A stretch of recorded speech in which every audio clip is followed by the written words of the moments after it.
Merci beaucoup. Alors, Madame le ministre de la Promotion de la Femme a cité toutes les personnalités qui sont là. Donc, je ne vais pas prendre le risque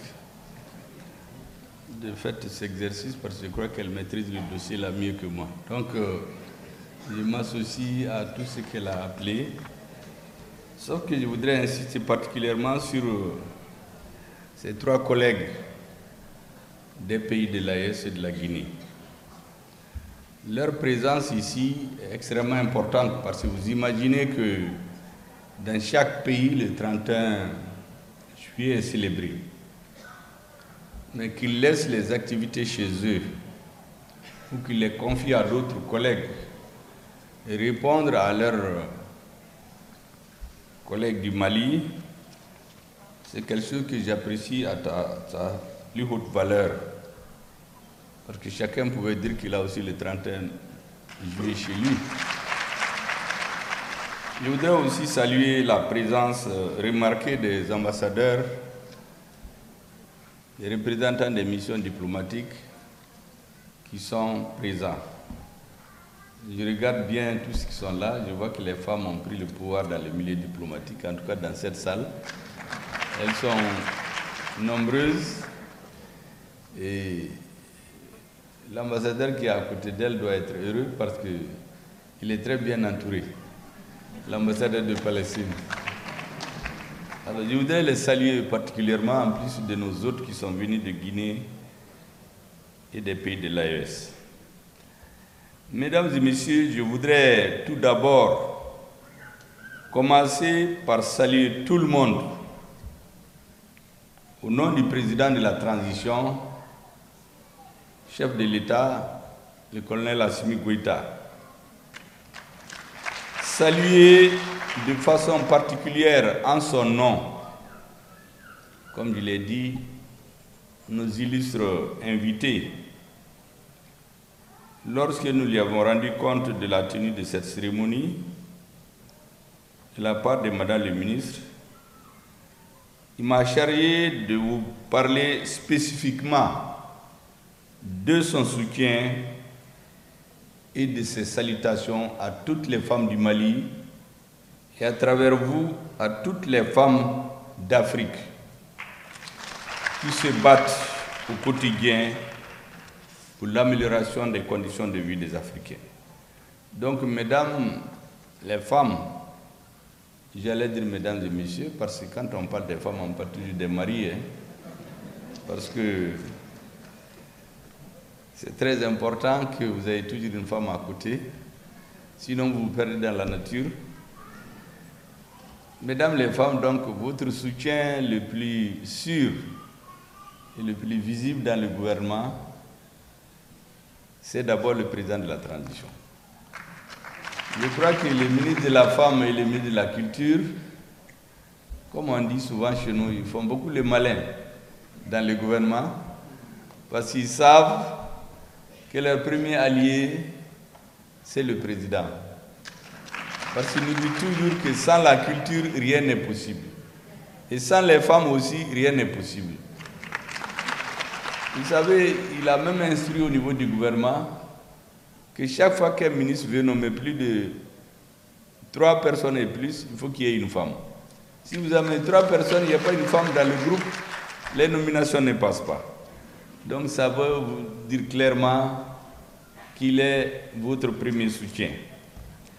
Mes remerciements s'adressent aussi aux partenaires au développement qui ont décidé, malgré le contexte mondial difficile, d'accompagner les efforts multisectoriels de nos États dans la lutte contre le terrorisme, l'insécurité, les changements climatiques et pour la réaffirmation de notre souveraineté territoriale, politique, économique, alimentaire, énergétique, etc., en vue d'un développement durable.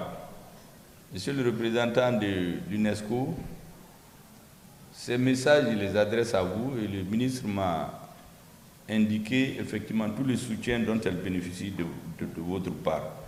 C'est quelque chose que nous apprécions à sa juste valeur. Je tiens à féliciter Madame le ministre de la Promotion de la Femme pour toutes ces initiatives et actions entreprises en faveur de l'amélioration de la condition des femmes au Mali et l'invitation à ses homologues ministres chargés de la promotion de la femme dans la Confédération de l'AES et de la République sœur de Guinée à la commémoration de cette journée.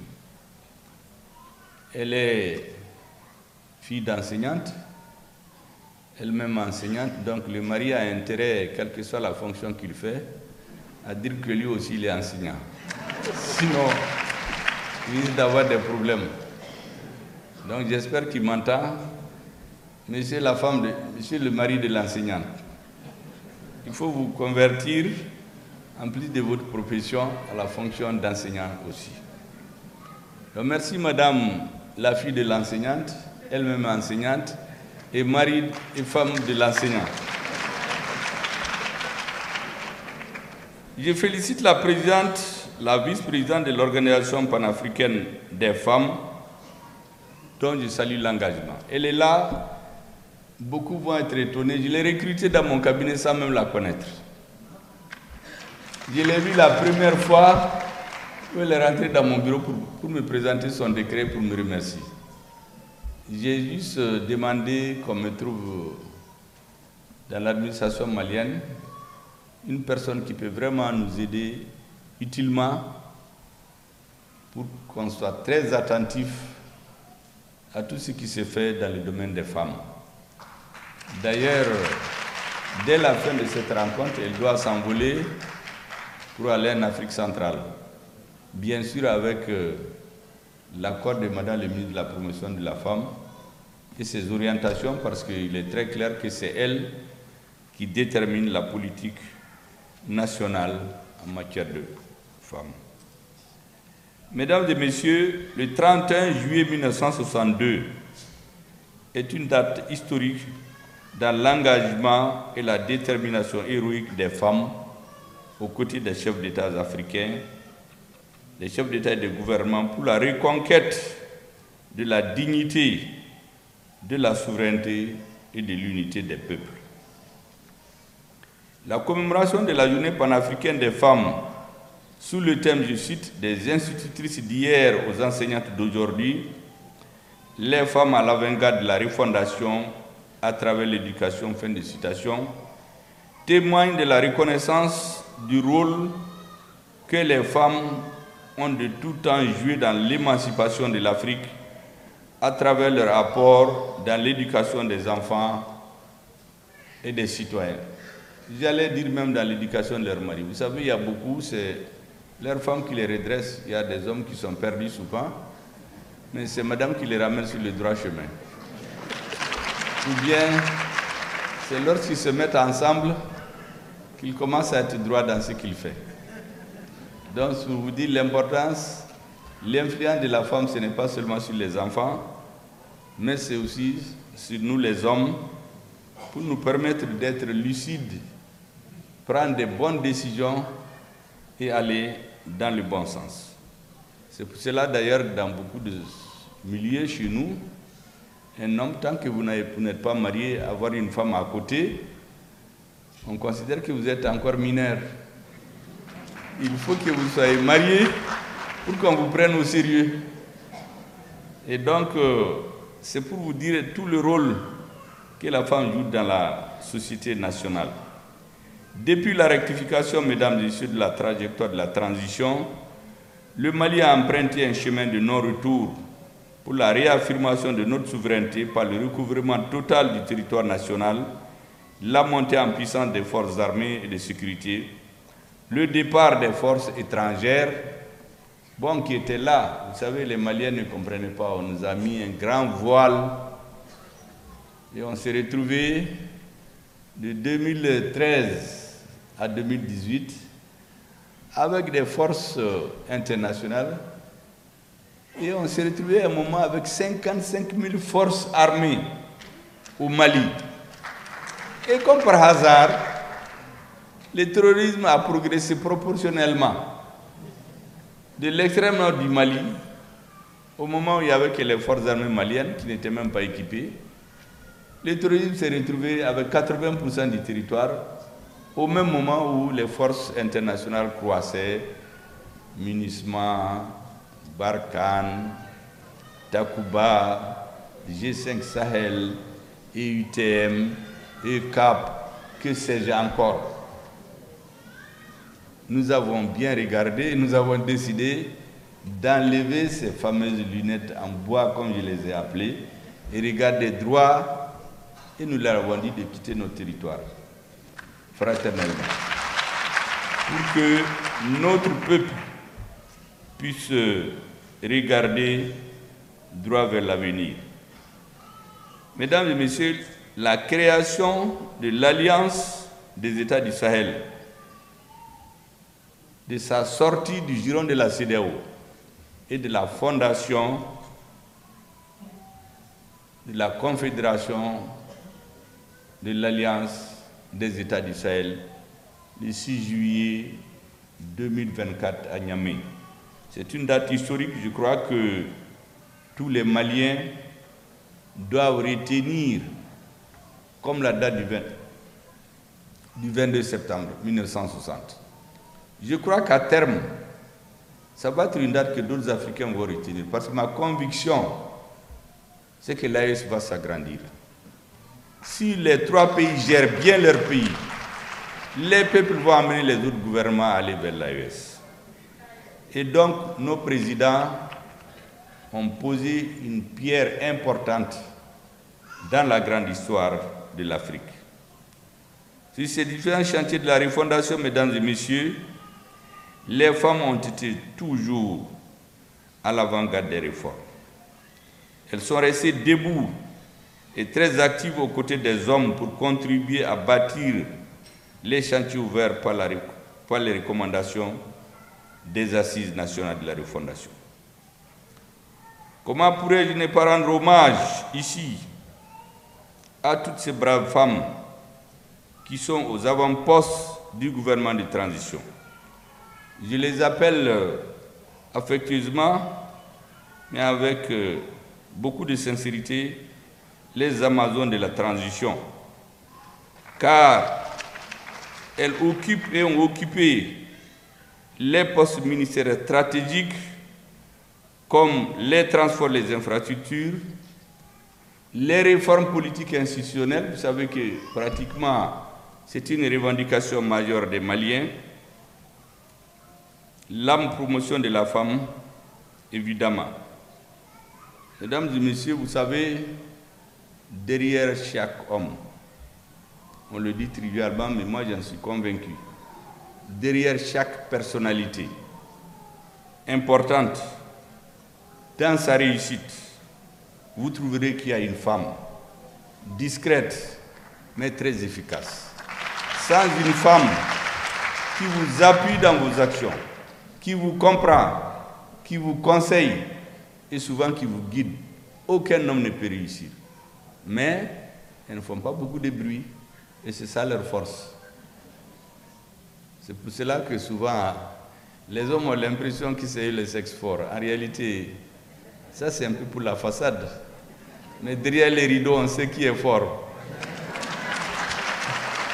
Et d'ailleurs, pour les médecins, vous aurez constaté, même quand il y a les épidémies, ce sont les garçons qui partent en grand nombre.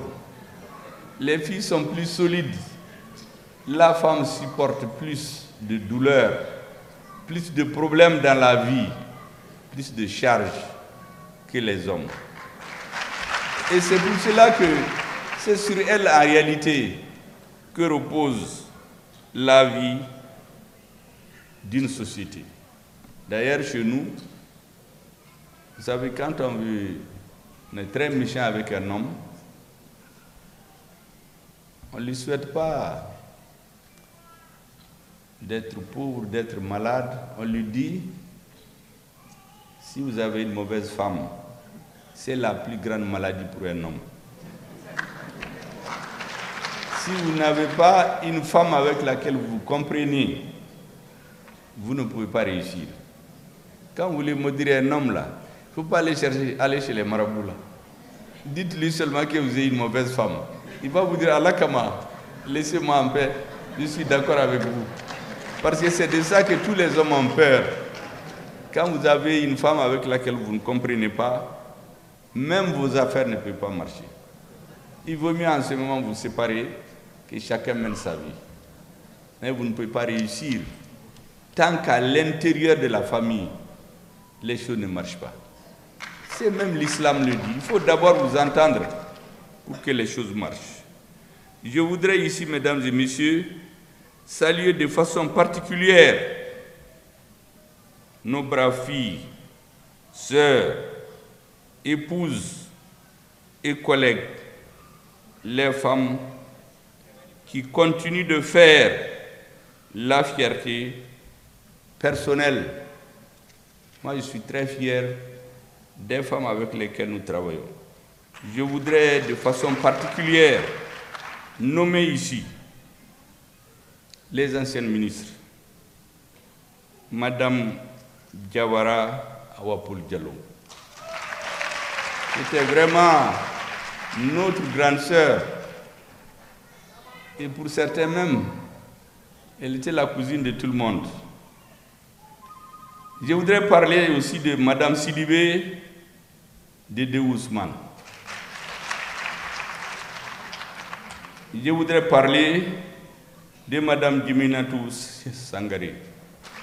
Vous savez, au Mali, pendant des années, nous pensions même qu'il était impossible de faire des concours sans fraude, de faire des examens sans fraude.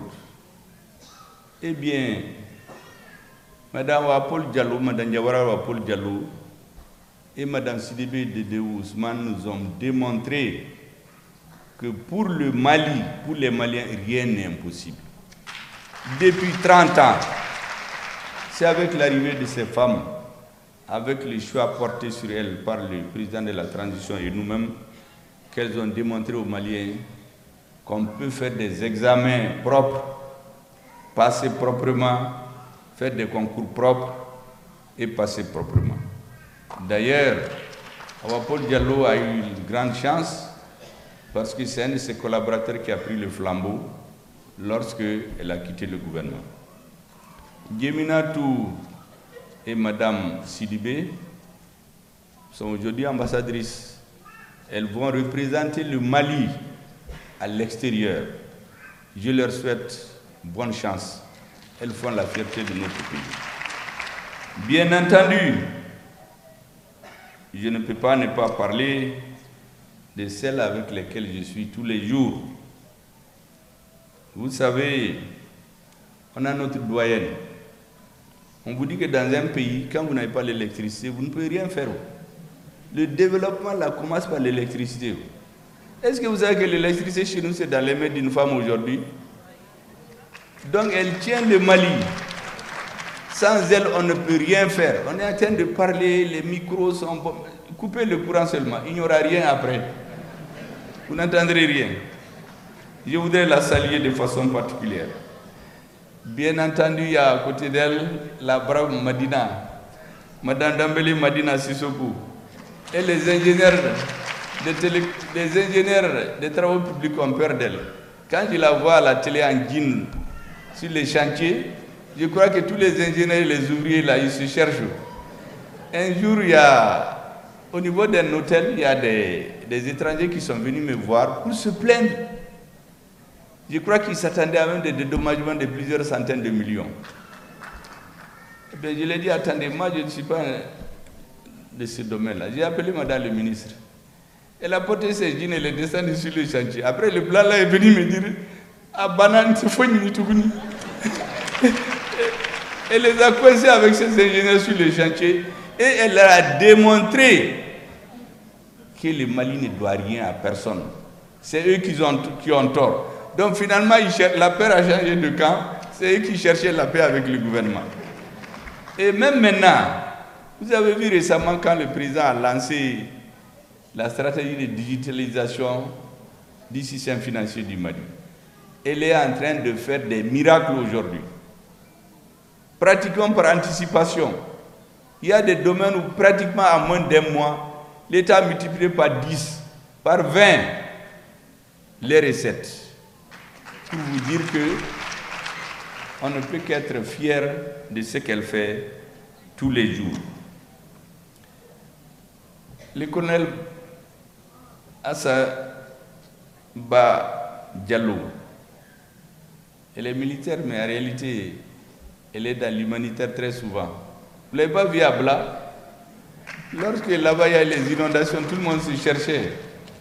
Mais celle qui est descendue, mais elle était en tenue de camouflage, elle n'était pas en tenue militaire là-bas. Pour que les gens ne pensent pas qu'elle est militaire, elle est descendue là-bas. Et quand elle nous a fait le compte-rendu, j'étais très fier d'elle. Aujourd'hui, la santé des Maliens, c'est elle qui est au pilotage.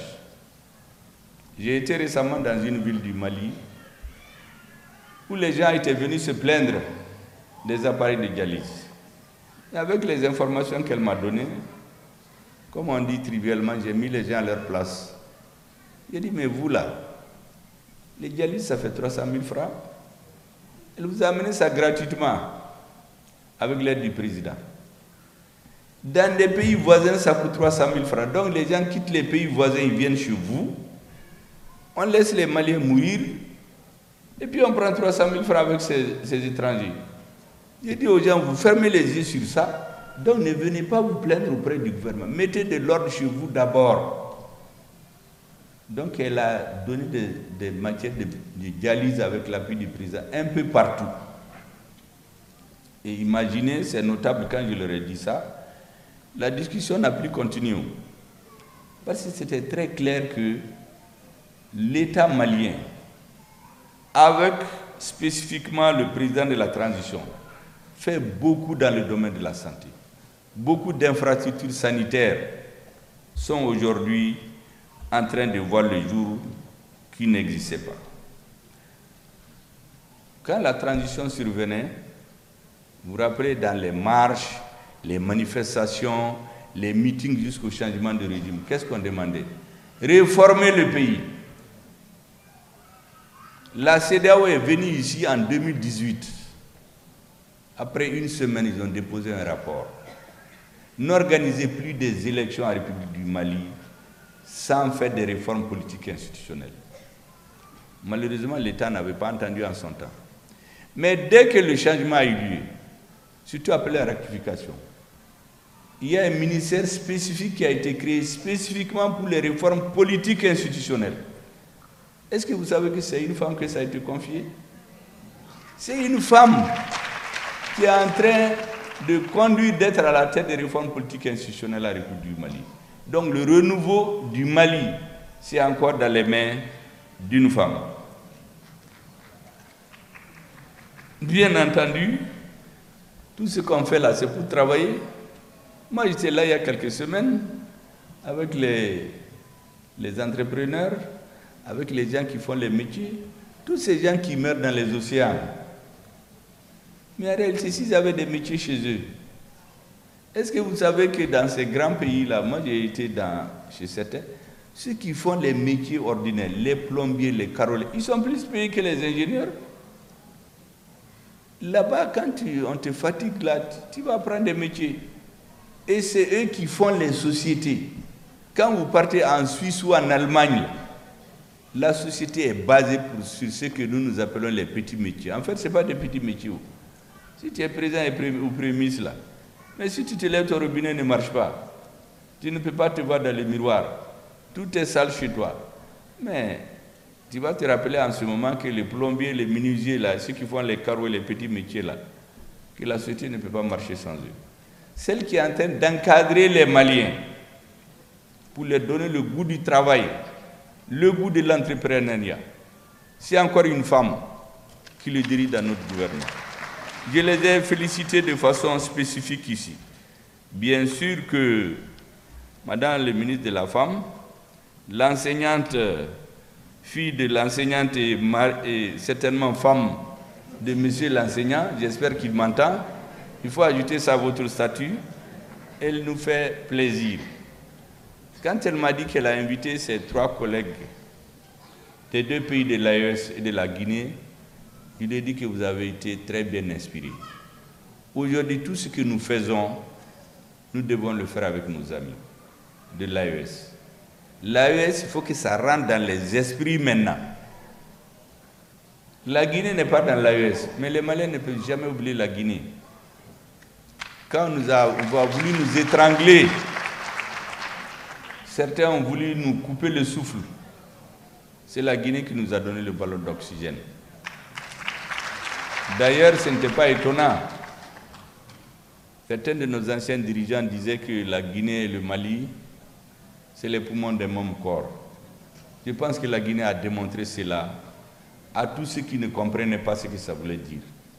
Quand les Maliens avaient mal, on voulait nous étouffer. C'est la Guinée qui nous a tendu le ballon d'oxygène. Je voudrais les remercier. Et quand le ministre m'a dit qu'elle les a invités, j'ai dit que c'est une très bonne initiative. Mesdames et messieurs, il y a des hommes, mais il y a beaucoup de femmes plus. D'ailleurs, à la rentrée, quand j'ai rencontré les hommes et les femmes, j'ai dit aux hommes, attention, ne vous mariez pas les jours des fêtes. Parce que le jour des fêtes, toutes les femmes sont belles. Il faut attendre les autres jours. Alors, les femmes se sont mises à rire.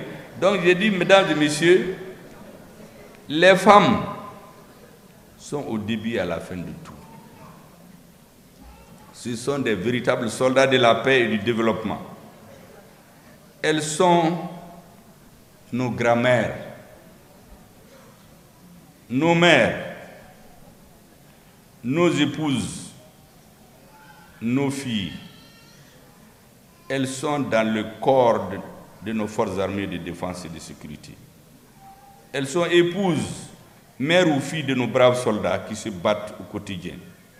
Elles sont au front avec leurs frères, leurs fils, leurs petits-fils et leurs filles.